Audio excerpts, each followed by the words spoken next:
The storm rolled in like a curse. Clouds like bruises pressed low against the sky, and the wind screamed across the Montana plains, bending trees and flattening the tall yellow grass. A crow beat its wings against the gale, fighting forward before vanishing behind a jagged ridge. The sun had disappeared hours ago behind a shroud of thunderheads, and now all that remained was the cold and the fear that came with it. Jedediah Rourke didn't mind the fear. Not anymore. Inside the worn cabin, he sat beside the hearth, a cup of lukewarm coffee clenched in one hand, the other resting on his knee. His boots were muddy, caked with a day's labor that felt as joyless as the last. The fire crackled, but gave little heat. Jed's gaze was fixed on the flames, though he didn't really see them. In his mind he was somewhere else, back in Tennessee, on a porch with a woman humming softly, her hand on her belly, sunlight warming her cheek. A crack of thunder snapped him back. He blinked, swallowed, and set the cup down. Outside, the storm had become a living thing, branches slapping the cabin walls, wind shrieking through the cracks in the wood. The dog he'd buried last spring used to bark at wind like this, as if it could be chased away. Now there was only silence in here, aside from the storm and the sound of his own breath, until the knock. 3 soft, hurried raps, then silence. Jed froze. No one came out here. His land stretched near 12 miles in each direction before another cabin showed up, and most of those had been abandoned or burned down by Indians, or worse, drunken outlaws who didn't like fences or fences owners. He reached slowly for the rifle leaning by the hearth. The stock creaked in his hand. The knock came again. 4 taps now, a little louder. No shouting, no laughter, just that desperate rhythm, almost like pleading. He stood, heart thudding against his ribs.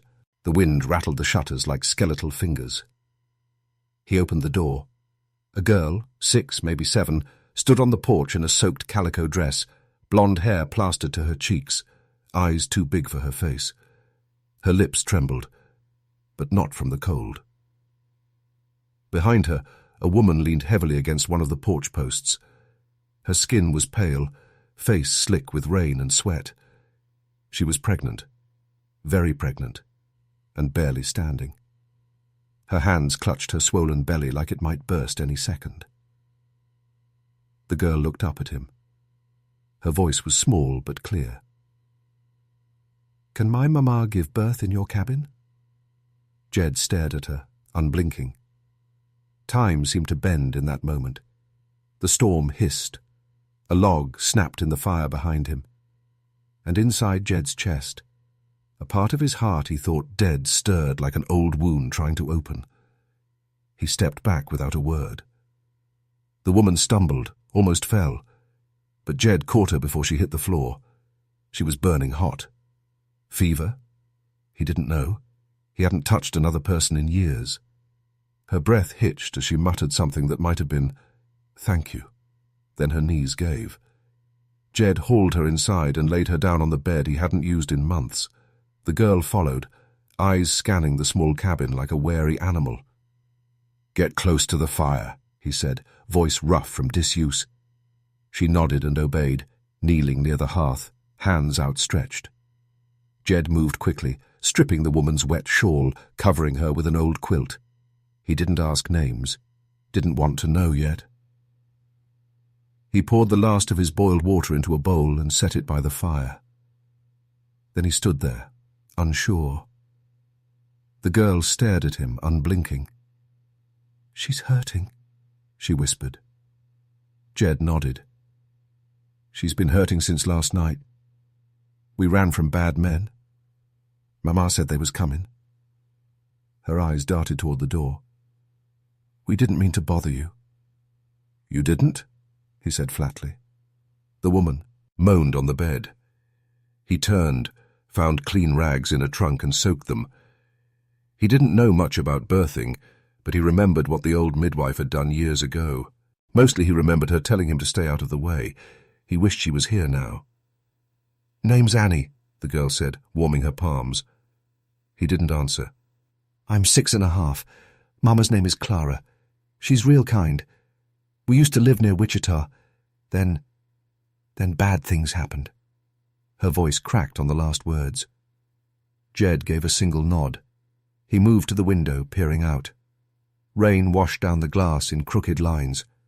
Nothing moved beyond the trees, but something inside him stirred, a memory of another night, another woman screaming in pain, alone, while he hunted rabbits in the hills.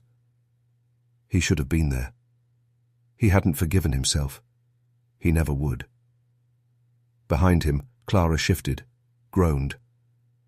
"Where am I?" she rasped. "My cabin," Jed said, kneeling beside her. Who are you?" "Jed Rourke." Her eyes fluttered open, pale green, bloodshot. "Thank you, Mr. Rourke. I thought I wouldn't—" He hushed her gently. "Don't speak. Save your strength." Clara nodded weakly, then looked toward the fire.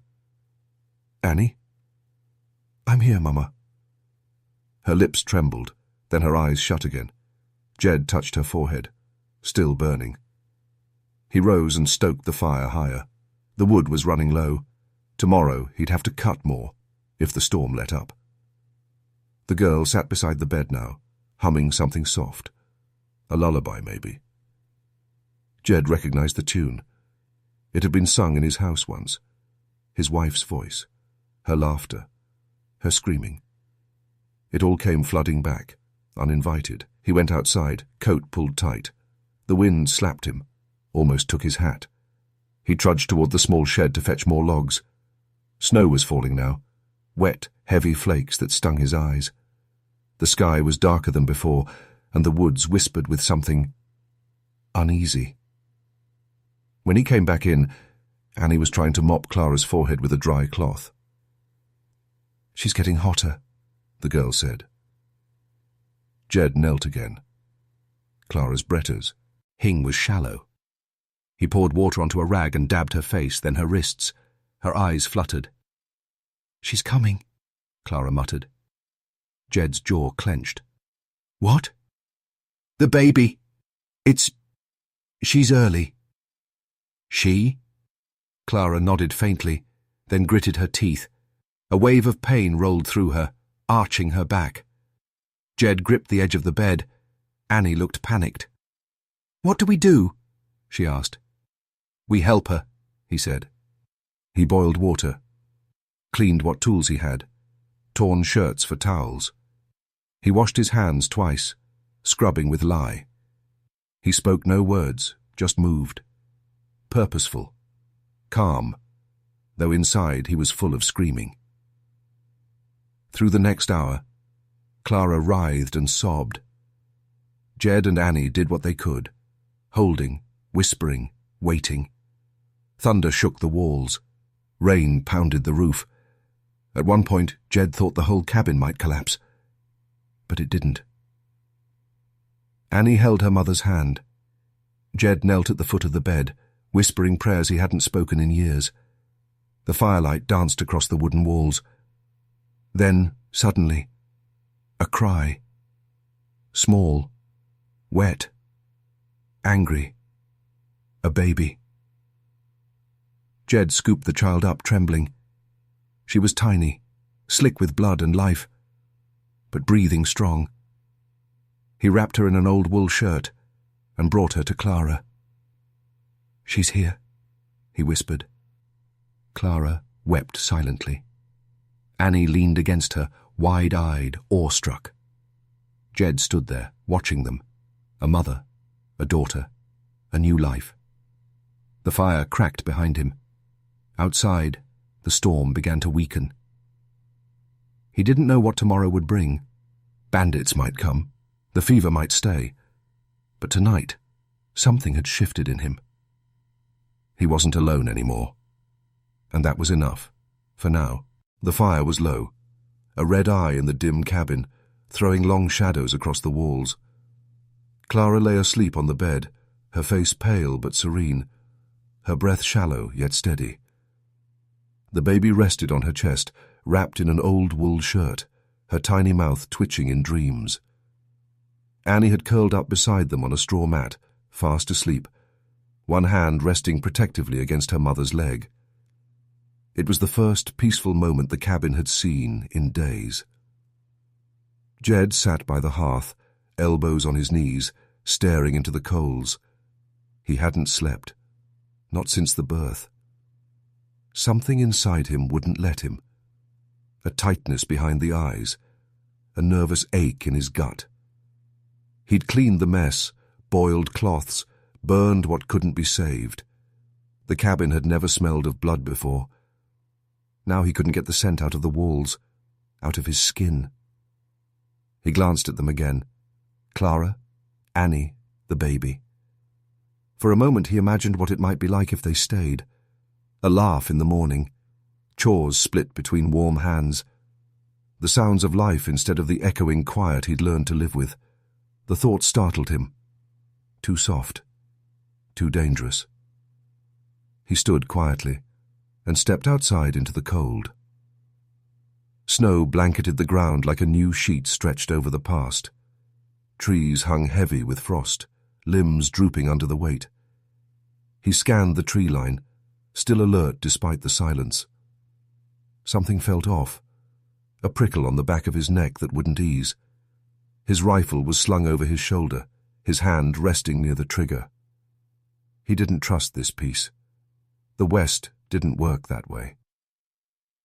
He followed the edge of his property to where the snow was disturbed. Hoofprints, half buried now but still visible. More than one horse. 3, maybe 4. Riders had passed through here last night or early this morning. No fire, no camp, just movement, fast. Tracking, maybe, or scouting. He knelt beside the prints, brushed hing snow away. Deep impressions, heavy horses carrying weight, not settlers, not friendly. Back inside, he stirred Clara awake. Her eyelids fluttered open, unfocused. "You're still here," she murmured, as if it surprised her. He poured her water and helped her sip. "You remember last night?" "Some," she said. "Pain, screaming. Then, her." Jed nodded. He looked at the baby. "She's strong," Clara whispered, "like her sister. She have a name?" Clara was quiet a moment, as if weighing something private. "I wanted to name her Rose, after my mother.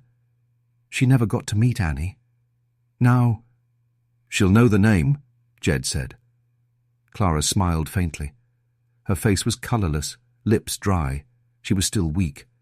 The fever hadn't left completely. He could see it in her eyes. "You've been kind," she whispered. "You didn't have to." Jed looked away. "Wasn't kindness." "Then what?" He didn't answer. Later that afternoon, Annie helped him fetch water from the creek, both of them wrapped tight in coats. She skipped ahead, humming. Jed watched her, how easily she moved through the snow, how lightly her boots touched the ground. He admired that about children, how they didn't know enough to be afraid of everything yet. At the creek, she asked, "Did you used to have a little girl?" Jed didn't speak at first. Then he said, "No, just a wife." "What happened?" He handed her the pail and took the full one. "She died. Long time ago." Annie didn't press. She just nodded, and they walked back together, the silence between them not uncomfortable. That evening, as Clara slept, Jed sat sharpening a blade when the air shifted. A shadow moved across the window, barely there, but enough. He rose silently, took up his rifle, and stepped out the back door, leaving it cracked. There, at the edge of the woods, a figure stood, tall, still, wrapped in deerskin and snow-dusted furs. A bow hung across his back, and his face was partially obscured by a hood. He made no move to step forward. Jed raised his rifle slightly, just enough to show it. The man responded by tossing a small pouch into the snow between them. It landed soft, like it barely weighed anything. "What's that?" Jed called. "Medicine," came the answer. Low, calm, in accented English. "For who?" "The woman inside. She burns from within. She needs what I bring." Jed looked down at the pouch, then back up. "And what do you want in return?" "Nothing." "You tracking those riders?" A pause. "Yes." Jed lowered the rifle slowly. "Name?" The man was silent a long moment. Then, "Grey Elk." Jed nodded once. "Rourke." Grey Elk dipped his head, then turned and disappeared into the woods like smoke. Jed waited a beat, then stepped forward and picked up the pouch. Inside, dried herbs, bitter-smelling. He didn't know what they were, but something about the man's eyes, calm, unblinking, told him this wasn't poison. That night, he brewed the herbs in boiling water and gave Clara sips. She flinched at the taste, but swallowed. An hour later, the fever began to ease. Her breathing deepened. Colour returned to her lips. She slept without moaning. In the silence, Jed sat beside her. Annie had drawn pictures in the soot on the hearth. Stars, a crooked dog, a stick-figure woman holding a baby. On the corner, she'd scratched a tall man with a hat and a rifle in one hand. It was crude, but unmistakably him. He stared at the drawing long into the night. Morning came with sun breaking through the frost-heavy trees. The storm had passed. Birds chirped again. The silence was different now, softer, expectant. He chopped wood behind the cabin, feeling the weight of each swing in his shoulders. Annie brought him water without being asked. Clara sat outside for the first time, holding the baby and watching the trees sway. "Feels good," she said, "to breathe fresh air again." "You'll need your strength," Jed replied. "You'll have to move soon." She looked at him, uncertain. "You want us to leave?" He hesitated, then shook his head. "No, but those men you ran from, they'll come looking. Tracks don't just vanish. Not in snow." I hoped we'd gotten far enough. Jed stared out toward the ridge. "Far's never far enough out here." Clara swallowed. "We have nowhere else." He nodded, slowly. "Then we make a stand." That afternoon, Grey Elk returned. Not with words, but with motion, pointing toward a ridge eastward, then drawing a circle in the snow with 4 stones. "4 riders," Jed said. "How far?" Grey Elk lifted 2 fingers. 2 days. Together they reinforced the cabin, moved furniture to create barricades, dug shallow traps near the tree line. Annie watched them, unsure but curious. Jed didn't let her touch the weapons, but he let her carry nails and tie rope. That night, they ate by firelight. Annie giggled for the first time in days when the baby sneezed. Clara smiled at the sound, her eyes meeting Jed's across the table. "Thank you," she said. He nodded. "Don't thank me yet." "I mean it." Jed didn't respond. He stood and went to the door, scanning the dark. The woods felt tighter now. Less space between trees. Less air. He lit a lantern and hung it outside on a nail above the porch. A signal. A dare. Inside, Grey Elk sat in a corner, quietly fletching arrows. Clara fed the baby. Annie read from a battered book with missing pages. Jed watched them, this strange family he hadn't asked for. And for the first time in 5 years, he didn't want to be alone. The wind picked up around midnight. Jed's eyes snapped open at the creak of a branch or a footstep. He grabbed his rifle and moved to the window. There in the snow stood 4 silhouettes, mounted, silent. The bandits had arrived, and they were watching. The horses stood like shadows at the edge of the trees, steaming breath rising into the cold. 4 of them, just as Grey Elk had said. Their riders wore long coats, wide-brimmed hats pulled low, rifles strapped across their backs. They made no sound, no move to approach. They simply watched. Inside the cabin, the air was taut, every breath measured. Jed stepped back from the window, jaw tight. They're here. Clara rose from the chair, clutching baby Rose against her chest. Annie froze mid-page, staring at him. Grey Elk stood, already stringing his bow, eyes locked on the wall as if he could see through it. They haven't made a move, Jed continued, grabbing the rifle he'd cleaned twice already. Not yet. What do we do? Clara asked. We wait. He moved to the front door and slid the bar into place. The wood was old but reinforced. The traps outside wouldn't hold men for long, but they'd buy time. Enough, maybe. Grey Elk positioned himself near the back window, where he had a clear line of sight to the trees. He nocked an arrow but didn't draw. His stillness reminded Jed of the way wolves waited, silent, patient, merciless when it counted. Clara shifted behind him. Annie, come sit with me. Annie obeyed, but her eyes never left Jed.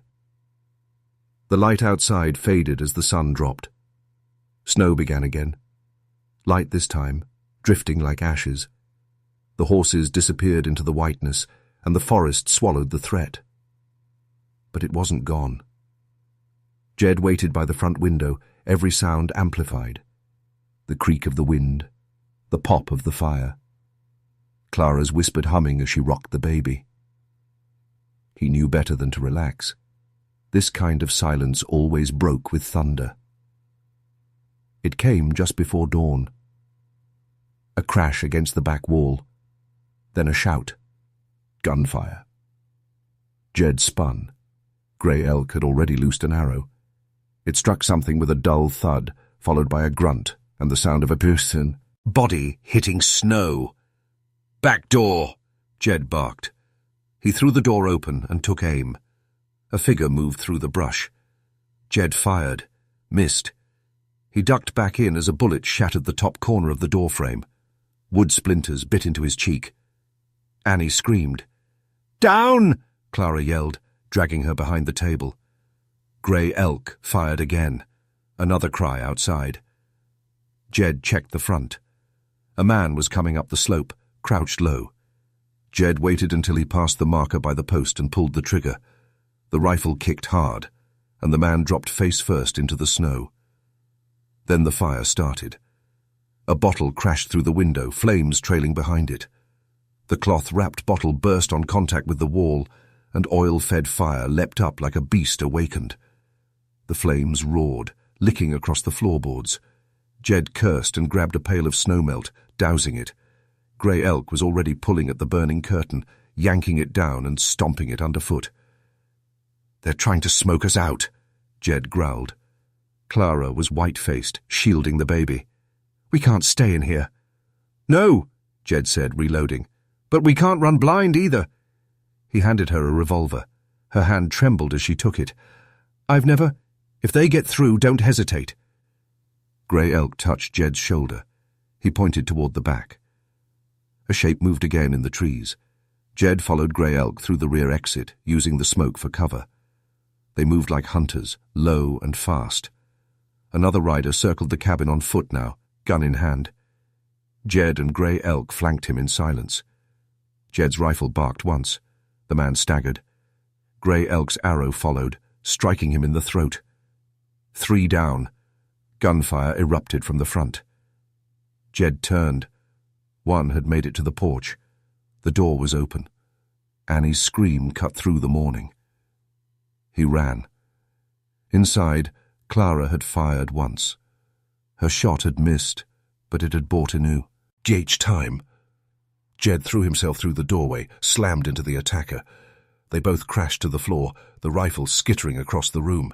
Jed's knuckles met bone as he drove his fist into the man's jaw. The outlaw clawed at his belt, reaching for a knife. Jed brought his elbow down hard, again and again, until the movement stopped. Silence. The fire crackled weakly in the hearth. Smoke hung like fog in the corners. Clara held the baby tight, tears in her eyes. Annie was curled against the table leg, hands over her ears. Jed stood, chest heaving. Grey Elk entered behind him, bow still ready, but no more enemies followed. He looked at Jed and nodded once. It was over. Later, after the bodies were dragged out and the broken window boarded, Jed sat on the steps of the cabin. Snow fell around him, soft, silent. Blood had soaked into the boards of the porch, drying now in dark patches. He lit a cigarette with trembling fingers. Clara stepped outside, baby swaddled against her chest. She said nothing, just sat beside him. For a long time, they listened to the wind. "I never killed a man before," she said quietly. "You protected your child," Jed replied. She looked at him. "So did you." Grey Elk emerged from the woods then, a bundle of supplies over his shoulder. He walked to the edge of the porch and placed it gently down. "Wounds need tending," he said. Jed nodded. His shoulder throbbed. He hadn't even noticed the graze until everything calmed. Blood soaked his sleeve, drying now. Annie came out too, eyes tired but wide. She clutched her little sketchbook, the one she'd drawn in by firelight. She hesitated, then handed it to Jed. He flipped through the pages. The same stick figures. The woman, the baby, the man with the rifle. But now there were more. A new drawing. 3 figures standing together beneath a tree. A sun above them. Smoke behind. The man held the baby. The woman smiled. The girl stood between them, holding both their hands. He closed the book. "I think we're staying," Clara said. Jed didn't speak.